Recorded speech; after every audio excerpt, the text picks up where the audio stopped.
سے، دنیا بھر کے مسلمانوں سے، دنیا بھر کے عاشقان رسول سے، اسپیشلی میں اسکاٹ لینڈ گلاسگو میں ہوں، میں آپ سے ڈسکس کرتا ہوں کہ جب بھی آپ کسی ملک سے چھوڑ کے کسی ملک میں کمانے کے لیے جاتے ہیں تو کوئی بھی جاتے ہی کوئی درخت نہیں لگے. یہ میں دنیا بھر کے لوگوں کو بتا دوں، کسی ملک میں تو دنیا کے کئی ملکوں میں گیا ہوں، یقین مانے میں نے کسی ملک میں بھی وہ درخت دیکھا ہی نہیں ہے جسے پتے کی جگہ وہ نوٹیں گرتی ہوں کہ یار چلو یار وہاں جائیں گے تھوڑا درخت مرخت ہلائیں گے اور جناب نوٹیں گرنا شروع ہو جائیں گی، نوٹوں میں جائیں گے. نہیں بھیا، کئی نوٹیں ووٹیں نہیں گرتی ہیں. یہ نوٹوں کا والا درخت کہیں بھی نہیں ہے. اگر ہوتا تو شاید پاکستان میں پہلے لگا ہوا ہوتا، ہم تو پہلے کام کر لیتے ہیں. تو ایسا کوئی نوٹ ووٹ کا درخت ملتا ہی نہیں، ایسا کوئی بیج ہی نہیں ہے. محنت کا بیج بونے سے ہی کچھ ملا کرتا ہے، باقی نوٹوں کا کوئی بیج بونے کا ہوتا نہیں ہے.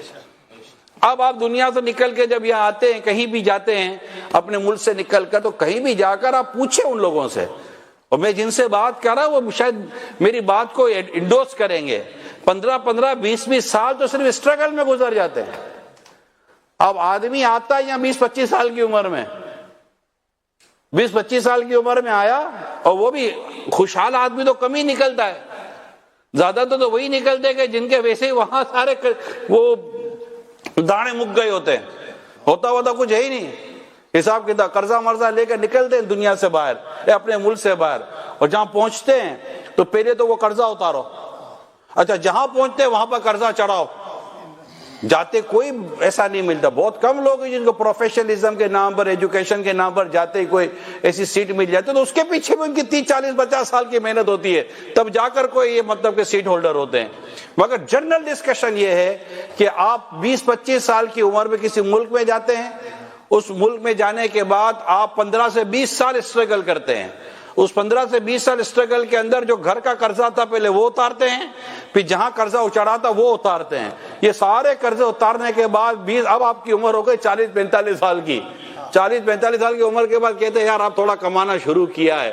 یہ بڑھتے بڑھتے آپ کی عمر ہو گئی 50 سال کی. ارے جوانی کی ساری بہاریں، زندگی کی ساری بہاریں تو آپ نے یہی نکال دی کمانے میں. اب 50-55 سال کی عمر میں جب بچہ بڑا ہوا تو بچہ کہتا ہے ابو ویئر از مائی سگنیچر، میری بینک میں سائن کدھر ہے؟ بولا تو کماتا کیا ہے؟ بولا تو کماتا نہیں ہے تو مجھے سائن تو دو. اس کو دینا بھی نہیں ہے، کچھ بھی نہیں کرنا. 50-55 سال کی عمریں گزر جاتی ہیں پیارے اسلامی بھائیوں. یہ میں ان کا کہہ رہا جو اب تو چلو جنریشن آ گئی، باپ نے 50-55 سال کی عمر تک محنت کی، اب بچوں کو یہاں بیٹھ کر مل رہا ہوتا ہے بعض اوقات. لیکن وہ بھی جو مل رہا ہوتا ہے تو بچے کب پوچھیں گے؟ کان میں بھی کسی بیٹے نے باپ کو نہیں پوچھا ہوگا ابا جان یہ جو اتنا بڑا امپائر کھڑا کیا ہے، اتنی فیکٹری اور دولت کھڑی کی ہے، اتنے مکان بنائے، ابا یہ تو بتا دو حرام کا ہے کہ حلال کا ہے؟ اور اگر آج پتہ چل جائے نا کہ یہ جو تھا یہ سارا مطلب کہ شرن درست نہیں تھا، اور بیٹے کو بلا کر ذرا سمجھاؤ کہ بیٹا پتہ چل گیا ہے کہ جو سارا جمع کیا تھا یہ جمع کیا ہوا مال اللہ اور اس کے رسول کے حکم کے خلاف تھا، مجھے مرنے سے پہلے اس کو ختم کر کے جانا ہے. آپ بتاؤ کیا بیٹا سپورٹ کرنے کے لیے کھڑا ہوگا؟ ابا ساری زندگی نکال دی، اب جانے کا ٹائم آ گیا ہے، کہاں میرے کو گنگلا کر کے جا رہے ہو؟ یہ میں جنرل بات کر رہا ہوں.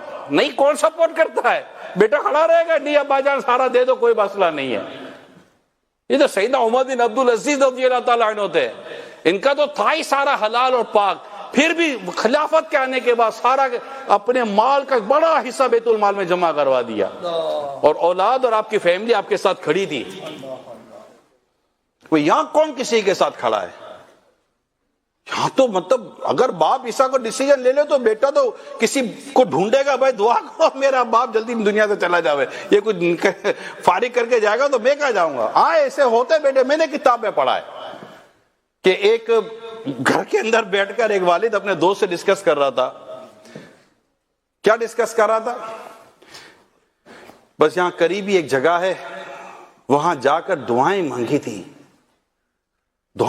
تھی، بار بار دعائیں مانگی تھی وہاں جا کر، تب جا کر اللہ تعالیٰ نے ایسا بیٹا عطا کیا ہے. بیٹا دوسرے کمرے میں دوست کے ساتھ باپ کی باتیں سن رہا تھا. دوست کو بولتا ہے یار جگہ پتہ بھی نہیں ہے میرا باپ، جگہ کون سی ہے؟ جا کر میں دعا کروں یا اللہ اس بڈھے کو کب اٹھائے گا؟ یعنی یہ باقاعدہ میں نے کتاب میں پڑھا. یہ مطلب عجیب دور ہے. ہم نے کووڈ کے اندر دیکھا ہے نفسا نفسی کیا ہوتی ہے. اب یار یہاں جیتے جی دیکھ لیا ہے نفسا نفسی کیا ہوتی ہے. ڈر کس کو بولتے ہیں یار, خوف کس کو کہتے ہیں؟ تو یہ نہیں ہے ایسا. بس بندہ ڈیسیجن لے اور اپنے آپ کو فارغ کرے اور حرام روزی اللہ نہ کرے. اگر اس کے آمدنی کا ذریعہ ہے تو اس کو فارغ کرے. ایسا نہ ہو کہ قیامت کے دن اسی کے گھر والے اس کے خلاف مقدمہ کر دے اللہ کی بارگاہ میں, یا اللہ اس سے حساب لے کہ یہ ہمیں دنیا میں حرام کھلاتا تھا. یہ روایتوں میں ملتا ہے.